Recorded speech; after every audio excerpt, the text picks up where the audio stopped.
Hi!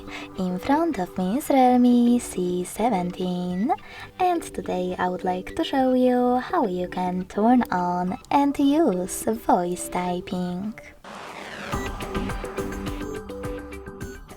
You need to begin by going into your device's keyboard and clicking on the microphone icon at the top right corner of it. If it's not visible, select this gear instead. Now tap on voice typing in keyboard settings and tap on the gray sweater next to use voice typing to activate it. When you're done, go back to your keyboard. Finally, you can tap on the microphone at the top right corner.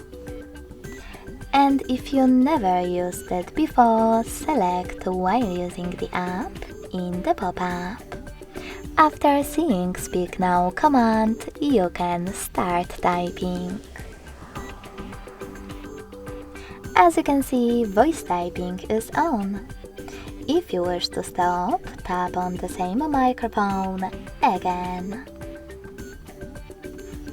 Thanks so much for watching. If you enjoyed this video, don't forget to leave a like, comment and subscribe.